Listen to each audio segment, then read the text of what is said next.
Բարի գալուստ բուժատետեր։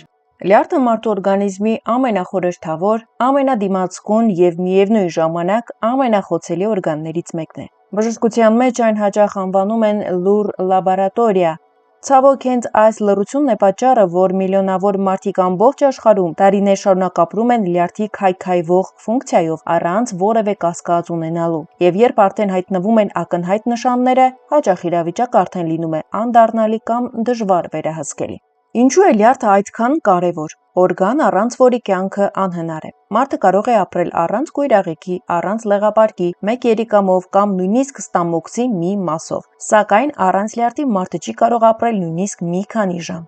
Այն մեր մարմնի գլխավոր քիմիական գործարանն է, որը իրականացնում է ուշադրություն ավելի քան 500 կենսական ֆունկցիա։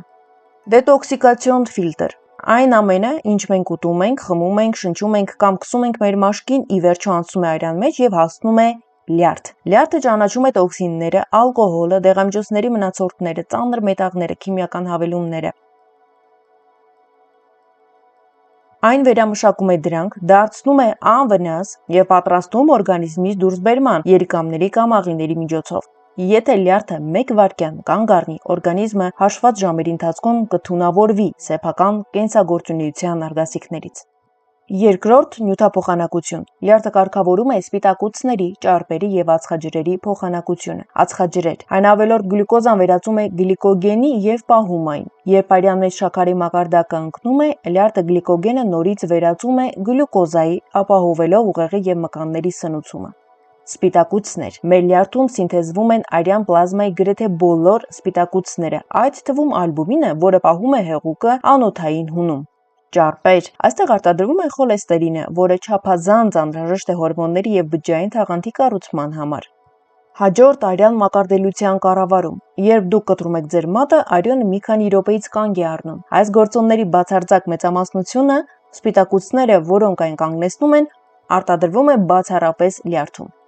Լյարդի անբավարարության դեպքում մարդը կարող է մահանալ ներքին անդադար արյունահոսությունից, քանի որ արյան մակարդում չի լինի։ Լյարդի բջիջները, որոնք կոչվում են հեպատոցիտներ, օրական արտադրում են մոտ 500-ից 1000 մլի լեղի։ Լեղին անհրաժեշտ է աղիներում ճարպերի մարսողության և ճարպալույծ վիտամինների ներծծման համար։ Առանց լեղու մարսողական համակարգը չի կարող յուրացնել կենսական ճարպերը։ Հինգերորդ՝ վիտամինների և երկաթի պահեստարան։ Լյարդը B12, A, D, E, K վիտամինների, երկաթի, պղնձի հզոր պահեստ է։ Այն կուտակում է այս նյութերը և բաց է թողնում արյան մեջ միայն այն ժամանակ, երբ մեր օրգանիզմը ունի դրանց կարիքը։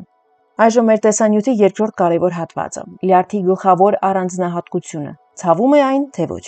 Ամենամեծ բժշկական առասպելներից մեկն այն է, որ եթե լյարդը հիվանդ է, ապա աջ կողատակում պետք է ուժեղ ցավ լինի։ Կարևորագույն ճշմարտություն։ Լյարդի հյուսվածքը ինքնին չունի ցավային նյարդային վերջույթներ։ Սա նշանակում է, որ լյարդը չի կարող ցավել, նույնիսկ եթե այնտեղ ընթանում է բորբոքում, ճարպակալում կամ ցիրոզի սկզբնական փուլ։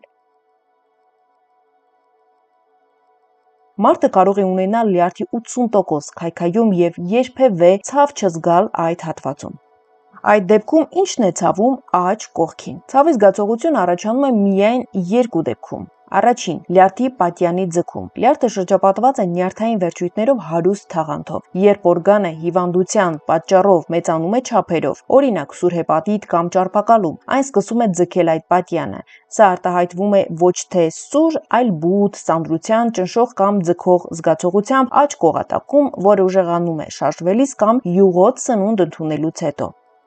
Եվ լեղապարկի և լեղուղիների խնդիրներ։ Սուր, ծակող կամ նոպայաձև ցավերը սովորաբար կապված են լինում լեղապարկի բորբոքման, խոլիցիստիտի կամ լեղաքարային հիվանդության հետ և ոչ թե լյարդի հյուսվածքի։ Այսպիսով, ցավի բացակայությունը երբեք չի երաշխավորում, որ ձեր լյարդը առողջ է։ Դրա համար անհրաժեշտ է ուշադիր լինել այլ անուղղակի ախտանիշների նկատմամբ։ 7 նշան, որոնք մարդիկ անտեսում են, բայց սա նշանակում է, որ ձեր լյարդը կամաց քայքայվում է։ Առաջին՝ քրոնիկ, անբացատրելի հոգնածություն և մշտական թուլություն։ Սա լյարդի խնդիրների ամենատարածված, սակայն ամենահաճախ անտեսվող նշանն է։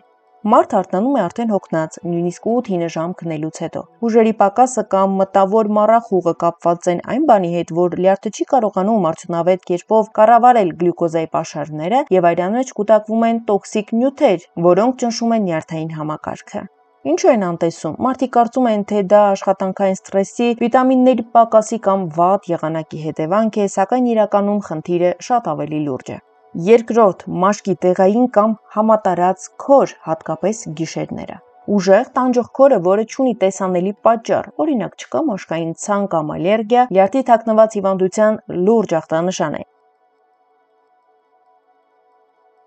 Երբ լյարդի բջիջները վնասված են կամ լեղու արտահոսքը խանգարված է, լեղաթթուները ներծծվում են արյան մեջ և կուտակվում մաշկի տակ, գրգռելով նյարդային վերջույթները։ Քորը հաճախ ուժեղանում է գիշերային ժամերին, խանգարելով քունը։ Մարդիկ դիմում են մաշկաբաններին, օգտագործում են խոնավեցնող քսուկներ կամ հակաալերգիկ դեղեր, որոնք չեն օգնում, քանի որ պատճառը ներսում է։ Երրորդ, մարսողական քրոնիկ խանգարումներ և ախորժակի կորուստ։ Պարբերական սրտխառնոցը, բերանում դառնության զգացողությունը առավոտյան, փորափքանքը, ախորժակի անկումը վկայում են լեղարտադրության խանգարման մասին։ Առանց բավարար քանակի որակյալ լեղու աղիները չեն կարողանում մարսել նորմալ սնունդը, ինչն առաջացնում է նեղման և խմորման գործընթացներ։ Մարդիկ կարծում են, թե պարզապես որակով սնունդ չեն կերել կամ ունեն սովորական գաստրիտ, տարիներով ընդունում են մարսողական ֆերմենտներ, սակայն խնդիրը չի լուծվում, քանի որ այն լյարդի հետ է կապված։ Չորրորդ, ոտքերի այտուցվածություն, կոճերի շրջանում և որովայնի մեծացում։ Եթե երեկոյան նկատում եք, որ գուլպաների ռեզինը խորահետք է թողնում սրունքի վրա կամ կոշիկները սեղմում են, դա կարող է լինել լյարդի խնդիր։ Լյարդի ֆունկցիայի անկման դեպքում նվազում է ալբումին սպիտակուցի սինթեզը, ինչի պատճառով հեղուկը դուրս է գալիս անոթներից դեպի հյուսվածքներ։ Ավելի ուշ փուլերում հեղուկը սկսում է կուտակվել որովայնի խոռոչում, ասցիտ։ Եվ մարդը նկատում է, որ իր գոտկատեղը փորը մեծացել է, թեև ինքը չի գիրացել։ Մարդիկ սա վերագրում են սրտի խնդիրներին, հոգնածությանը կամ տարիքային քաշի ավելացմանը, բայց իրավիճակը կարող է շատ ավելի լուրջ լինել։ 5-րդ, անոթային աստղիկներ և հեշտ առաջացող կապտուկներ։ Մաշկի վրա, հատկապես դեմքին, կրծքավանդակին, ուսերին, փոքրիկ սարդանման անոթների ցանցերի հայտնվելը վկայում է այն մասին, որ լյարդը չի հասցնում վերամշակել էստրոգեն կոչվող հորմոնը։ Այս հորմոնի ավելցուկը թուլացնում է մազանոթների պատերը։ Բացի այդ, եթե նույնիսկ թեթև հարվածից կամ հպումից մաշկի վրա մեծ կապտուկներ են առաջանում կամ հաճախակեացել են քթային արյունահոսությունները, սա նշանակում է, որ լյարդը դադարել է բավարար քանակությամբ արյան մակարդելության գործոններ արտադրել։ 6-րդ, մեզի մուգ գույն և կղանքի գունատություն։ Սա արդեն բավականին յուրահատուկ նշան է։ Եթե դուք խմում եք բավարար քանակով ջուր, բայց ձեր մեզը շարունակում է մնալ մուգ, օրինակ գարեջրի կամ մուգ թեյի գույնի, սա նշանակում է, որ ձեր արյան մեջ բարձր է բիլիռուբինի մակարդակը, և երիկամները փորձում են այն դուրս բերել։ Միևնույն ժամանակ, քանի որ բիլիռուբինը չի հասնում աղիներ, կղանքը կորցնում է իր բնական շագանակագույն գույնը և դառնում է բաց մոխրագույն, կավագույն կամ գունատ։ 7-րդ, ափերի կարմրություն։ Եթե ձեր ձեռքի ափերը դարձել են վառ կարմիր կամ վարդագույն և սեղմելիս այդ կարմրությունը ժամանակավորապես անհետանում է, սա դասական բժշկական նշան է, որը կոչվում է լյարդային ափեր։ Պատճառը նույնպես հորմոնալ բալանսի խանգարումն է և մանր անոթների ընդլայնումը լյարդի ֆունկցիայի անկման ֆոնին։ Իսկ ինչպես են ստուգում լյարդը, ժամանակակից ախտորոշում։ Եթե դուք նկատել եք վերը նշած ախտանշաններից թեկուզ 1 կամ 2-ը, պետք չէ խուճապի մատնվել, բայց պետք է անցնել հետազոտության։ Լյարդի վիճակի գնահատումը բաղկացած է 3 փուլից։ Արյան քննություն։ Ձեզ անհրաժեշտ է հանձնել լյարդի ֆունկցիոնալ թեստեր։ Սրանք կոչվում են ԱԼՏ, ԱՍՏ, ԳԳՏ, բիլիռուբին, ընդհանուր սպիտակուց և ալբումին, կոագուլոգրամա, վիրուսային հեպատիտների մարկերներ։ Երկրորդը գործիքային հետազոտություններն են, մասնավորապես որովայնի խոռոչի ուլտրաձայնային հետազոտություն, լյարդի էլաստոգրաֆիա, համակարգչային տոմոգրաֆիա, ԿՏ կամ MRT։ Ասել թե այս հետազոտությունները մատչելի են, այնքան էլ այդպես չէ, սակայն հավատացեք, հետազոտություններին գնալը շատ ավելի մատչելի կլինի, քան բուն բուժումը։ Եթե դուք ժամանակ առ ժամանակ գնաք և հետևեք ձեր լյարդի ֆունկցիային, առողջ աշխատանքին, ապա կկարողանաք կանխել լուրջ խնդիրները։ Բացի այդ, մարդկանց հետաքրքիր է, արդյոք լյարդի հիվանդությունները վերջնական բուժվում են, թե ոչ։ Այս հարցի պատասխանը հուսադրող է, բայց միևնույն ժամանակ պարունակում է խիստ նախազգուշացում։ Այո, լյարդի հիվանդությունների մեծ մասը բուժվում է, բայց եթե հայտնաբերվել է ժամանակին։